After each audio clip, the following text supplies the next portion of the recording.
দিনটা ছিল 20 মার্চ, আমার বরের জন্মদিন। তো তার জন্য আমি রান্না করছিলাম, বেশি কিছু করিনি। প্রথম কথা হচ্ছে আমার বর একদমই চায় না ওর জন্মদিন করি, কিন্তু ওই যে আমার শখ করে, তেমন কিছু করিনি। আমার বরের যেটা প্রিয় জিনিস সেটাই করেছি, তো সেটাই করছিলাম। তো তোমাদেরকে এটাই বলছিলাম। তো যাই হোক, এই দেখো আমি এখানে এই যে মটরশুঁটি, গাজর, বিনস, এগুলো ফুলকপি আনতে বলেছিলাম বরকে, যদিও ভুলে গেছে। আর ভিডিওটা অনেক দিন বাদে ছাড়া হচ্ছে। আর এখানে অনেকটাই কাজু কিশমিশ ভেজানো, কারণ এখানে দুটো জায়গায় যাবে, একটা পায়েসে যাবে আর একটা হচ্ছে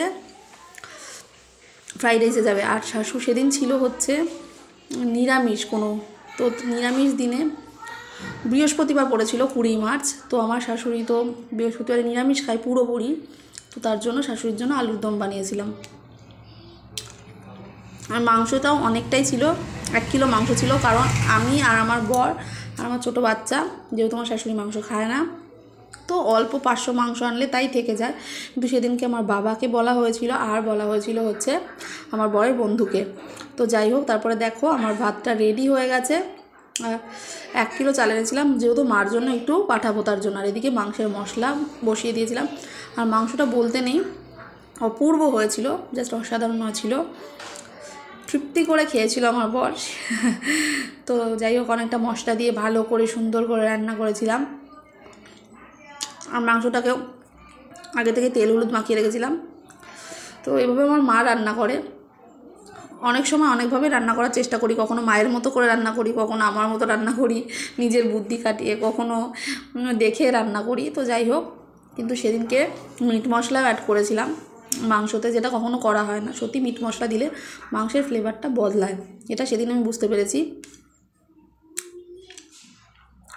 আর যেটুকু করি সেটুকু ভালো করে সত্যি মন দিয়ে করার চেষ্টা করি। অনেক মানুষ আছে, ধরো আমি কম রান্না করতে পারি, কিন্তু তোমাকে এত ডিরেকশান দেবে তুমি কল্পনাও করতে পারবে না।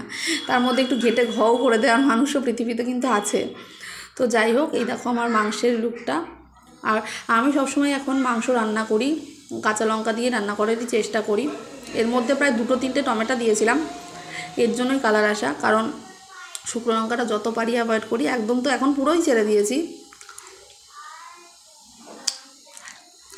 একটু লাল লঙ্কার গুঁড়ো আর টমেটো দিলেই মনে হয় মাংসের কালার বদলে যায়। আর সত্যি বলছি, মাংসটা সেদিন অসাধারণ অপূর্ব হয়েছিল। দেখো, নিজের রান্নার প্রশংসা কতবার করছি, কারণ সত্যি কথা, আমার বরের বন্ধু, আমার বাবা, সবথেকে বড় কথা আমার বাবা খারাপ হলেও বলে দেয়, ভালো হলেও বলে দেয়। সেদিন আমার বাবাও বলেছিল খুব ভালো হয়েছে। তো এই দেখো আমার ফ্রাইড রাইসটা রেডি হয়ে গেছে। সেদিকে চালটা একটু বাজে ছিল, কারণ আমার বরকে সত্যি কথা চালটা একটু বাজে দিয়ে দিয়েছিল।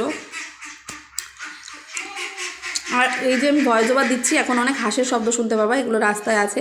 আমাদের হাঁস না কিন্তু, লোকের হাঁস, সারাক্ষণ আমাদের বাড়িতেই থাকে। তো তারপরে এই যে রান্নাবান্না কমপ্লিট। ও পায়েস বানিয়েছিল আমার শাশুড়ি, সেই পায়েসের ভিডিওটা করা হয়ে ওঠেনি। আর ডন এনেছিল হচ্ছে আইসক্রিম, আর আমার বাবা এনেছিল মিষ্টি। তো জন্মদিনটা আমার বাবার দেখো থালা পরিষ্কার। আর তারপরে আমার বরের জন্য ছোট্ট করে একটু কেক কাটা হয়েছিল। আর কেক তো ছিল হোয়াইট ফরেস্ট, বিকজ কেক আমার খুব পছন্দ, হোয়াইট ফরেস্টটা বিশেষ করে। আর এগলেস থাকে যেহেতু, সেগুলো সরাসরি খেতে পারে। ছেলের লেগেছিল ঠান্ডা। যাই হোক, চলো টাটা বন্ধুরা।